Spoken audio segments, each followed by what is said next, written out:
Good morning সবাইকে।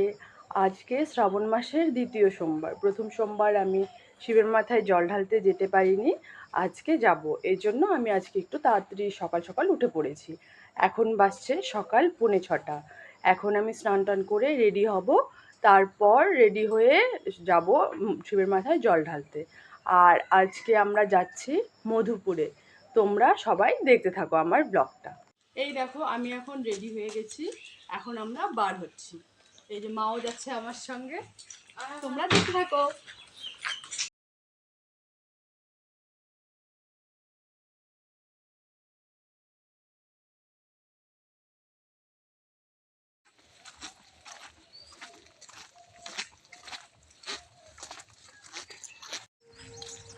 এই যে আমরা তিনজন একসঙ্গে। আর মধুপুর অনেকটাই দূরে, ওই জন্য ওখানে আমাদের হেঁটে যাওয়া সম্ভব না। এই জন্য আমি, মা আর মেয়ে টোটোতে করে যাচ্ছি। আমরা টোটো পেয়ে গিয়েছি, টোটো করে ওখানে যাব, গিয়ে তারপরে ওখানে জল ঢালবো। এই দেখো আমার ফুলের ডালাটা আমি কত সুন্দর করে সাজিয়েছি, আকন্দ ফুল, জবা ফুল, বেলপাতা সব কিছু নিয়েছি। মন্দিরে চলে এসেছি। সবাই চলেই আসে। আচ্ছা।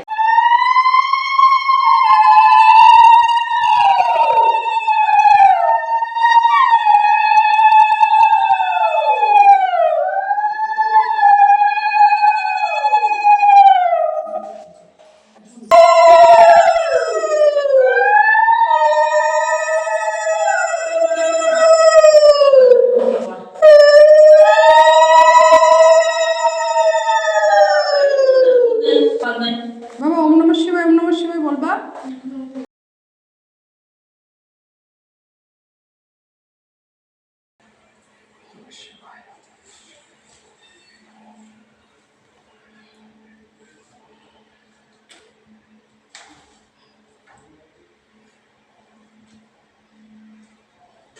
ধূপকাঠি নিয়ে আপনার ঘর।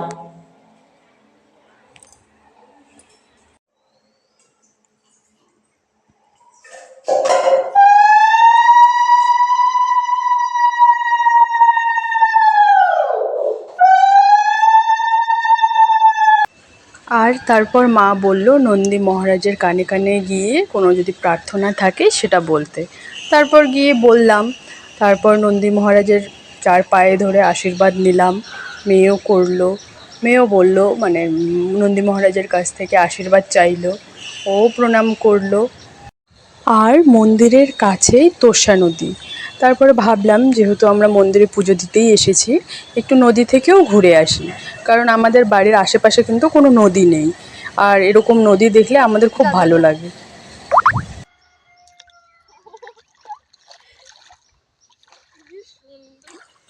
দেখো ফ্রেন্ডস, এটা তোর্সা, এটা তোর্সার ছোট এটা, আর ওই যে বড় তোর্সা, ওই যে দেখো কত জল।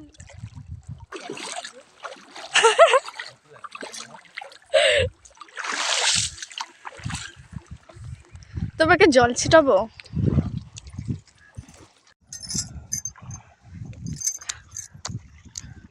পায়ের ছাপ দিয়ে যাবো এখানে।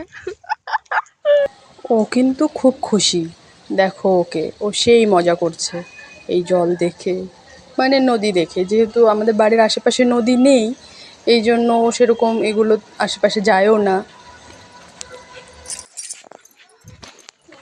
এটা কালী মায়ের মন্দির, মাটি থেকে নিচে, দেখো কি সুন্দর দেখতে মন্দিরটা।